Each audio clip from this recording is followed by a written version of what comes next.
परमेश्वर के वचन के भागी बन जाए, वो भी परमेश्वर का वचन सुनाने वाले बन जाए। ऐसे अपनी कलीसिया को आप बना दो।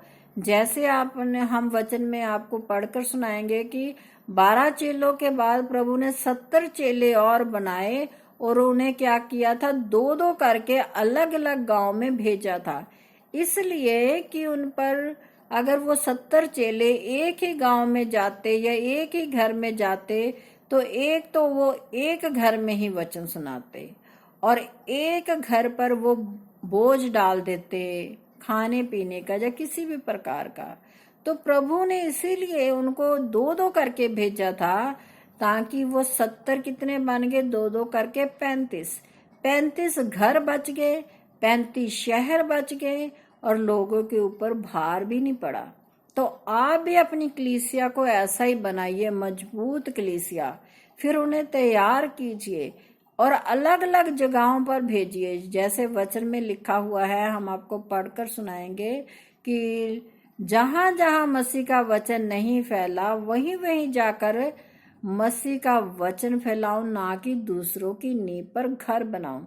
बहुत से मसीह बहन भाई ऐसे ही हैं जो क्या करते हैं कि जो पहले से ही परमेश्वर को जानते होते हैं उन लोगों के घर में जाकर दुआ प्रार्थना करते रहते हैं, उन्हीं घरों में जाकर प्रेयर होती है, वो ही भजन गाते हैं। कहने का भाव, जो पहले ही परमेश्वर को जानते हैं, जो पहले से ही मसीह हैं, उनके घरों में ही जाते रहते हैं।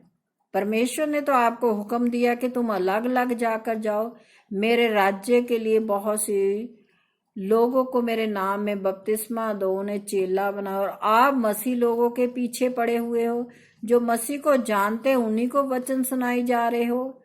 तो ऐसा नहीं है। इसीलिए पौलुस ने जो कलीसियाएं बनाई, उसने इतनी कलीसियाएं बनाई, अलग अलग बनाई, इसीलिए बनाई ताकि प्रभु का वचन और आगे आगे आगे फैलता जाए।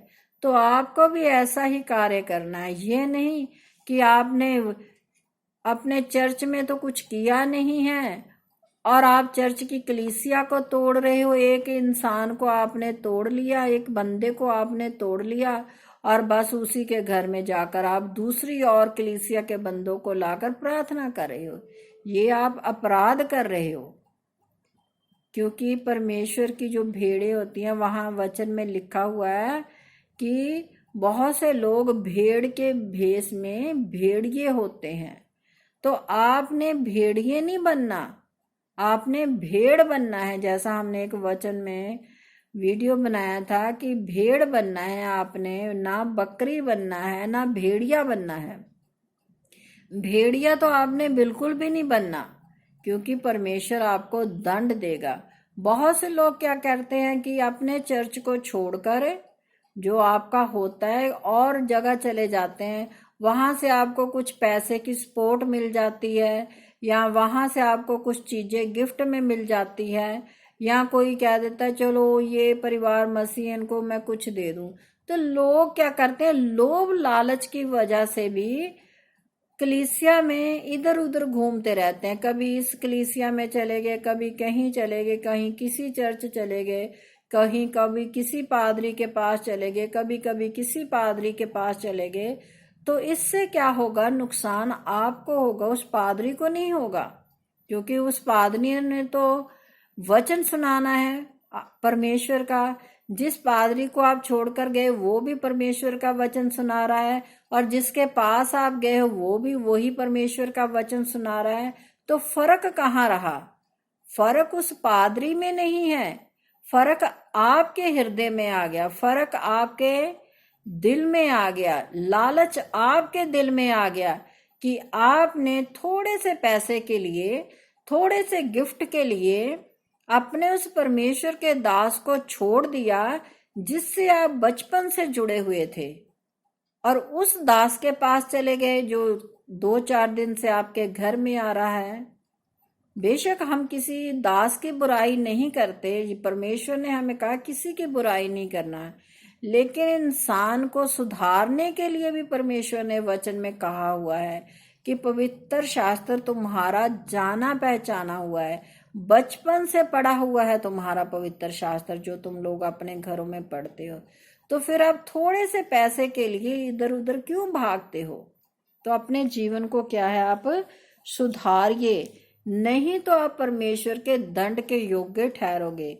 फिर आप परमेश्वर की ना तो कलीसिया अच्छी बनोगे, ना परमेश्वर की दुल्हन अच्छी बनोगे, क्योंकि वचन में लिखा हुआ है कि जो परमेश्वर की दुल्हन है उसमें कोई ना कलंक होना चाहिए, ना कोई झुर्री होनी चाहिए, ना कोई दाग धब्बा होने, निष्कलंक कलीसिया परमेश्वर चाहता है। तो आपने निष्कलंक बनना है, परमेश्वर जैसा चाहता है आपने वैसा जीवन व्यतीत करना है।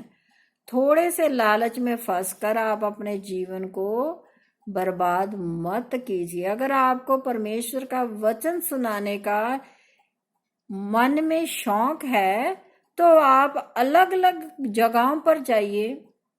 जैसा हमने एक बार पहले भी आपको बताया था कि आपके बहुत से बहन भाई हैं जो अन्य अन्य जातियों में हैं, अन्य अन्य देवी देवताओं को मानते हैं। पहले आप उनके पास जाइए, उनके जीवन को बदलिए, अपने पारिवारिक जीवन को देखिए कि हमारे परिवार में कोई है कि नहीं। जो लोग घरों में बैठे हुए हैं, मसीह बने हुए हैं लेकिन घरों में बैठे हुए हैं, उनको समझाइए कि प्रभु यीशु मसीह के पास आओ। ये नहीं कि आप अपना अलग सा रास्ता ले लो और दो चार कलीसिया के बंद इंसानों को जो एक चर्च में जा रहे हैं उनको तोड़कर अपनी तरफ ले आओ, थोड़े सा पैसे का लालच उनको दे दो। तो ऐसे क्या करोगे, आप दोषी ठहरोगे। वो परमेश्वर का दास नहीं जिसके पास आप थोड़े से लोगों को लेकर जा रहे हो, वो दोषी नहीं है। अगर वो पैसे देकर आपको अपने पास बुला रहा है तब तो आप, वो परमेश्वर का दास भी दोषी है, क्योंकि वो लोगों के मन में लालच भर रहा है। तो इसलिए अपने जीवन को परमेश्वर को दीजिए, परमेश्वर के वचन के अनुसार चलिए, ताकि परमेश्वर आपकी रखवाली करे। तो सबको जय मसीह की।